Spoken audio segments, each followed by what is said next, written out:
हिंदी फिल्मों की मशहूर मौसी जो कभी एक्टर्स की माँ के किरदार में नजर आईं, कभी भाभी, चाची तो कभी नानी बनी, अपने देसी अंदाज से रियल लाइफ को भी रियल बना देती थी। अगर ये बात सच निकली तो गांव में क्या मुंह दिखाऊंगी? मेरा तो बुढ़ापा बिगड़ जाएगा। लोग क्या कहेंगे भैया? उन्होंने जो भी किरदार निभाया उसमें ऐसी जान फूंक दी कि वो हकीकत से भी ज्यादा सहज और स्वाभाविक नजर आने लगता था। कहते जाओ, जो जी में आए कहते जाओ, लेकिन याद रखो औरत न होती तो 2 वक्त पकी पकाई भी न।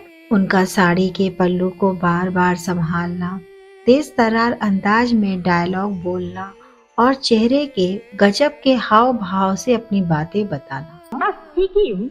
नैन्सी के लिए कोई लड़का मिला? हाँ, एक मिला है। अच्छा, कैसा है लड़का? 5 दशक तक के अपने लंबे करियर में उन्होंने एक से बढ़कर एक फिल्मों में अभिनय किया और हिंदी सिनेमा में अपने अभिनय का लोहा मनवाती रही। अरे बहू कहाँ जाएगी?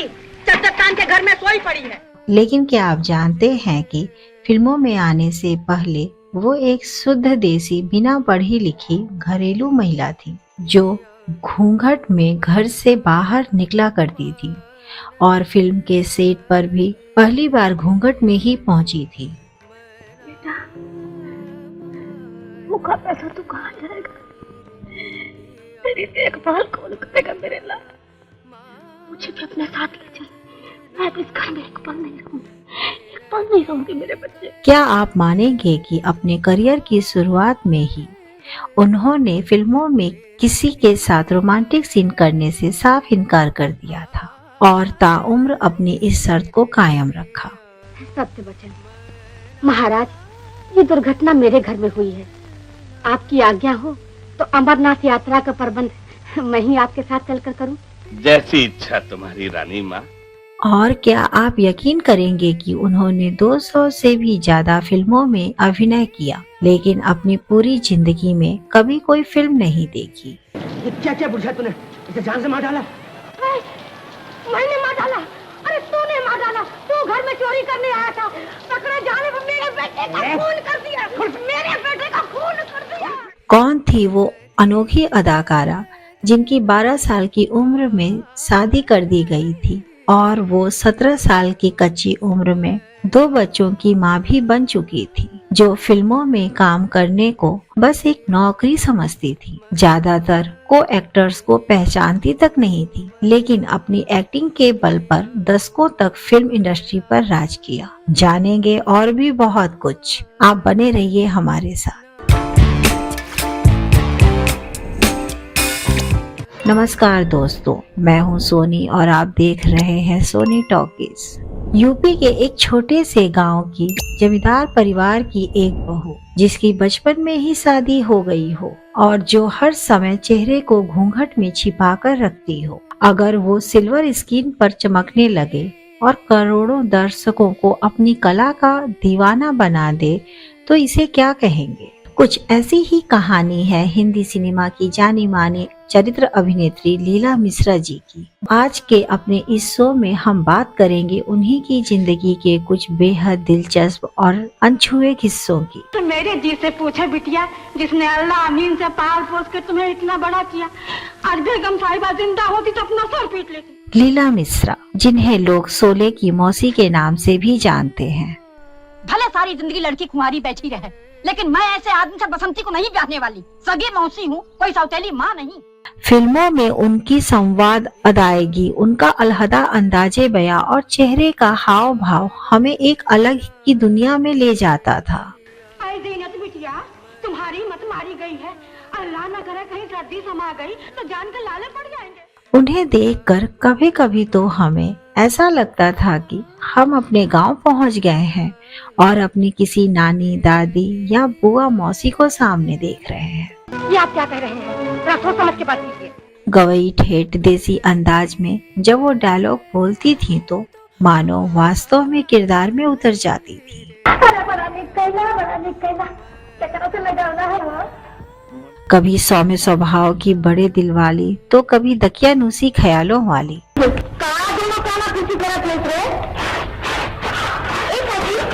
कभी वैम्प का किरदार तो कभी फुल कॉमेडियन। कहा तुम तो कभी लाग गई। मैं तो कैसन बाबू। हिंदी सिनेमा की दुनिया में शायद ही कोई ऐसा कलाकार हो जिसने इतनी ज्यादा वास्तविकता और सहजता के साथ अपने किरदारों को निभाया हो। हमारे घर है?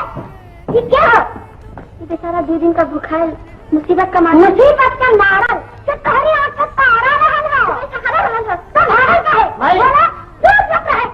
आपने ध्यान दिया होगा कि कभी उनके सिर से पल्लू नहीं हटता था, और हटता भी तो वो इसे खींचती रहती थी, और यही बन गया उनका सिग्नेचर स्टाइल। पहले हमें मैदान देती, फिर मुखड़े पर साड़ी लपेटे फिरती। लीला मिश्रा ने हमेशा अपने रोल को अपने अभिनय से और निखारा और बॉलीवुड की फिल्मों में जान फूंकने का काम किया। अरे क्यों आज को शोर मचा रहे हो? अरे भगवती, तुमने कुछ सुना? मैंने तो कुछ भी नहीं सुना, तुम्हारे कान बजते होंगे। लेकिन बताते हैं कि उन्हें कभी इस बात का अंदाजा नहीं रहा कि वो क्या कर रही हैं। उनके लिए सिनेमा में रोल करना बस एक नौकरी थी, जिसके लिए वो सुबह शूटिंग पर टिफिन लेकर जाती थी और शाम को घर वापस आ जाती थी। यहाँ तक कि वो अपने दौर के सुपरस्टार्स को भी नहीं पहचानती थी, क्योंकि ना ही कभी फिल्म देखने थिएटर में जाती थी और ना ही किसी पेस्ट्री पार्टी में, तो भला पहचाने कैसे। जब इसका बाप जेल से छूट के आया करता था, खूब मोटा ताजा होकर आता था, इसीलिए तो जेल को ससुराल कहते हैं कि खूब खाओ पियो और सेहत बनाओ। इस बारे में बात करते हुए एक इंटरव्यू में उन्होंने खुद ही कहा था कि वो टिकटों और टैक्सियों पर पैसे खर्च नहीं करती हैं, बल्कि अच्छा खाना खाती हैं और घर पर रहकर रामायण जैसी किताबें पढ़ती हैं। मालूम नहीं आज ग्रहण है, स्नान किए बगैर अंदर घुसे चले आ रहे हो। तुम ब्राह्मण हो या चंदर? आज के अपने इस वीडियो में हम इसी सीधी साधी शख्सियत की फोटोग्राफी और उनकी निजी जिंदगी के बारे में विस्तार से जानेंगे। क्या बकती है? इस भिखारी के हाथ में गोपी का हाथ पकड़ा दो, जिसके माँ बाप को पता नहीं, ठिकाना नहीं, इज्जत नहीं। गोपी लखपति के घर जाएगी, समझो? दिल चुराए।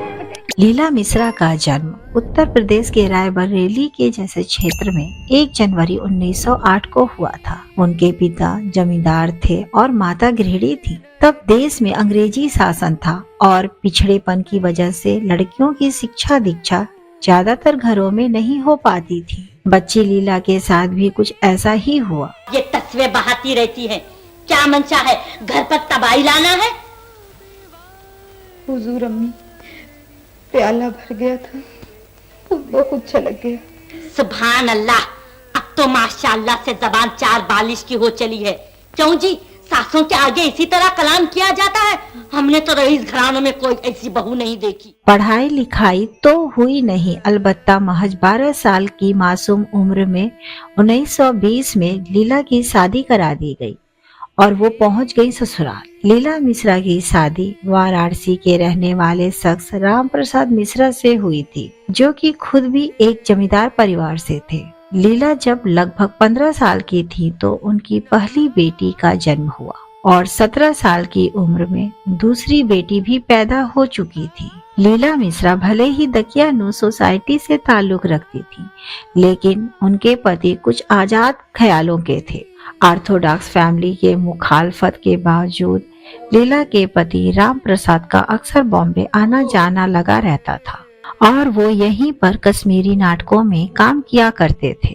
बताते हैं कि राम प्रसाद ने कुछ साइलेंट फिल्मों में भी कैरेक्टर आर्टिस्ट के तौर पर काम किया था। उन्हीं दिनों बोलती फिल्मों का दौर शुरू हुआ था और नए कलाकारों की तलाश की जा रही थी। बॉम्बे में ही राम प्रसाद के एक मित्र भी रहते थे, मामा सिंधे, जो कि दादा साहब फाल्के की फिल्म कंपनी में काम करते थे। एक दिन जब वह राम प्रसाद के घर आए तो उन्होंने लीला को देखकर राम प्रसाद से उन्हें फिल्मों में काम करने को सलाह दी। पहले तो राम प्रसाद ने कहा कि लीला नहीं मानेगी, लेकिन बाद में पति के समझाने पर लीला मान गई। पर उन दिनों अभिनय को अच्छी चीज नहीं माना जाता था, इसलिए घर वालों ने खूब विरोध किया। लेकिन फिर भी पति पत्नी ने एक फिल्म साथ में साइन की।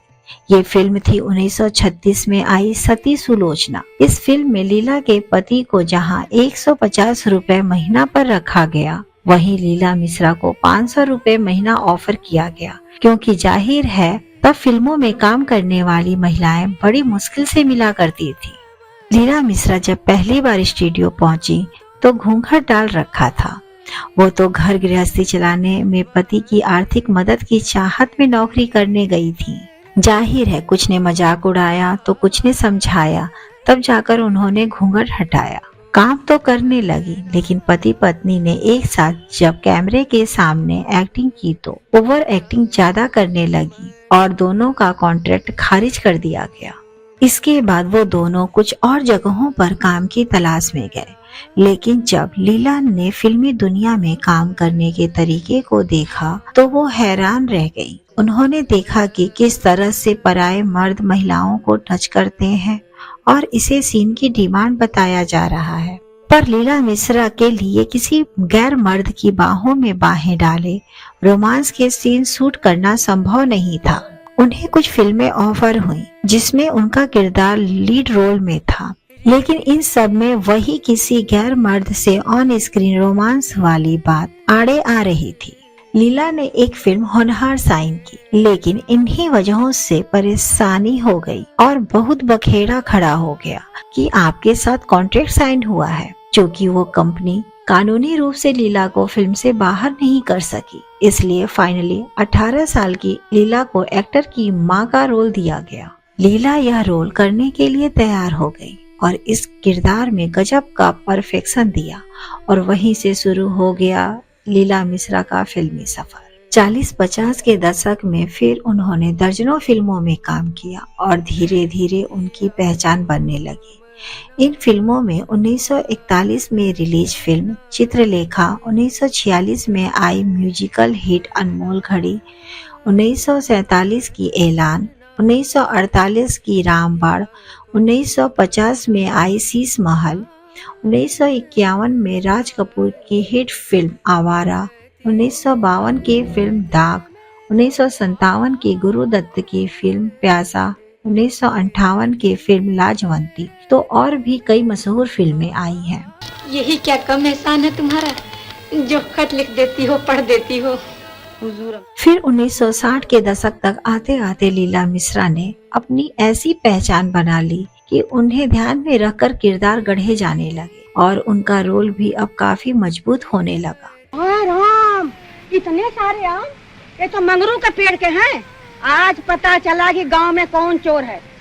अरे मिनी, हमारे पिछवाड़े से केले कौन चुराए?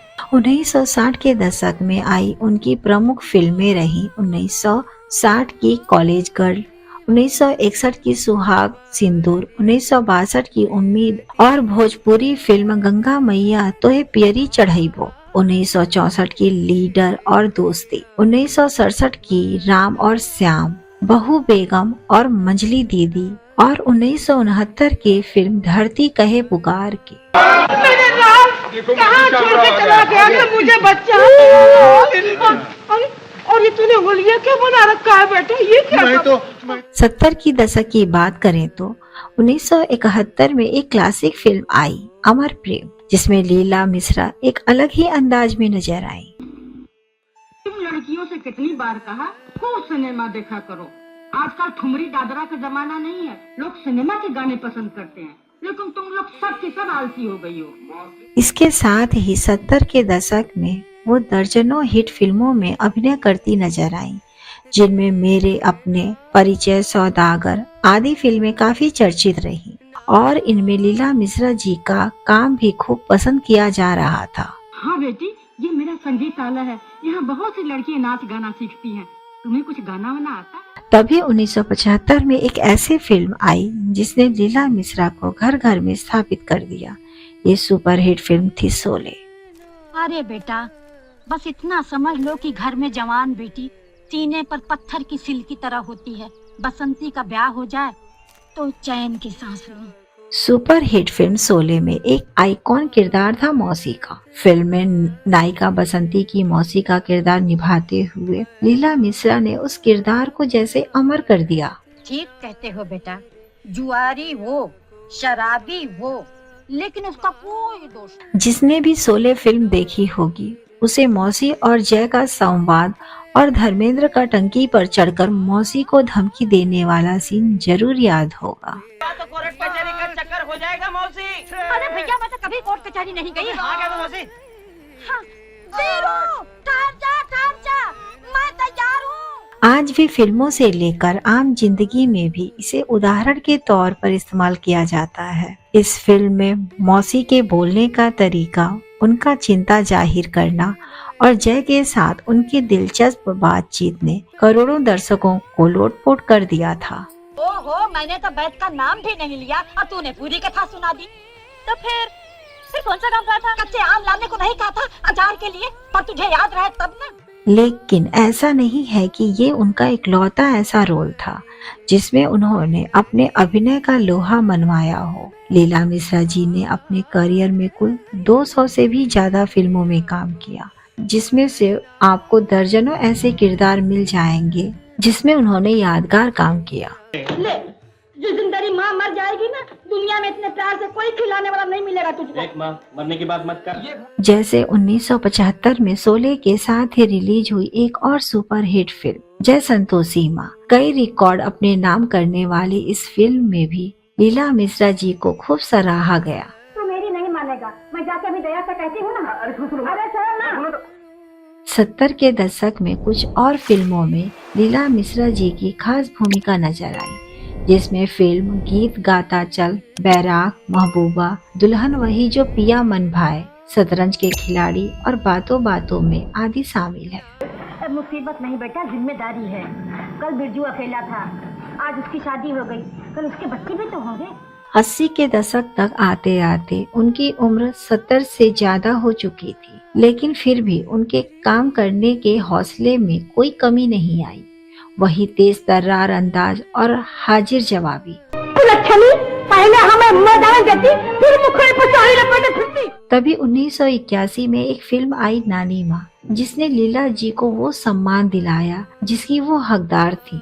जादू की छड़ी जादू दिखा, कैसी है हमारी नानी ये तो बता, हम है यहाँ कैसी है। इस फिल्म के लिए उन्हें 73 साल की उम्र में सर्वश्रेष्ठ अभिनेत्री और सर्वश्रेष्ठ हास्य डिप्लोमा पुरस्कार मॉस्को फिल्म समारोह में हासिल हुआ। जादू की छड़ी जादू दिखा, भूखे इस बूढ़ी माँ को खाना खिला, कपड़े फटे हैं जिनके। इसके बाद 80 के दशक में भी उनका फिल्मी सफर बेधड़क जारी रहा। 1982 में फिल्म आमने सामने, 1983 में सदमा, 1984 में अबोध, 1985 में प्रेम रोग और 1989 की फिल्म दाता उनकी प्रमुख फिल्में रही। यहाँ 20 साल हो गए शादी हुए, पर अभी तक घर में थाली नहीं बची। भूत बन के भटको के भूत। लीला मिश्रा ने बॉलीवुड के अलावा भोजपुरी फिल्मों में भी काम किया था। उन्होंने भोजपुरी फिल्म नदिया के पार में अपने जीवंत और शानदार अभिनय से लोगों के दिलों में अपनी एक अलग जगह बनाई। वो लड़का कुमार बा, रेती पर गाँव पे हवे, जगह जमीन ढेर बा। अच्छा तू चला, कल सुमित्री के बाबू को भेजब। अच्छा। वहीं बात करें उनके बच्चों की तो उन्होंने फिल्मों में काम नहीं किया और अपना अलग करियर बनाया। 17 जनवरी 1988 को मुंबई में 80 साल की उम्र में हार्ट अटैक की वजह से लीला मिश्रा जी का निधन हो गया। करीब 50 साल तक फिल्मों के लिए अपना सब कुछ न्यौछावर करने वाली लीला मिश्रा जी को भारतीय दर्शक कभी नहीं भूल पाएंगे। फिर झूठ बोला? अरे तू बार बार अपनी उम्र क्यों बदलता है रे? जब मैं 70 साल की हो गई, तू 40 साल कैसे रहा? तू मुझसे सिर्फ 12 साल छोटा है। 12 साल। हम उन्हें जब भी देखेंगे हमें अपनी माँ, मौसी, नानी या दादी की याद जरूर आएगी। हे भगवान, आग लगा इस कुंभकर्ण की खानदान को। भले ही अब लीला मिश्रा जी हमारे बीच मौजूद नहीं है, लेकिन फिल्मों में उनके द्वारा निभाए गए किरदार लोगों के दिलों में आज भी जिंदा है और हमेशा रहेंगे। ऐसी महान अभिनेत्री को हमारी श्रद्धांजलि। तो दोस्तों, उम्मीद है कि आपको यह वीडियो पसंद आया होगा। हमें कमेंट बॉक्स में जरूर बताइएगा। अगर आपके पास भी लीला जी से जुड़ी हुई कोई और जानकारी और कहानी हो तो वह हमसे अवश्य शेयर कीजिएगा। अब दीजिए अपने दोस्त और होस्ट सोनी को इजाजत। नमस्कार।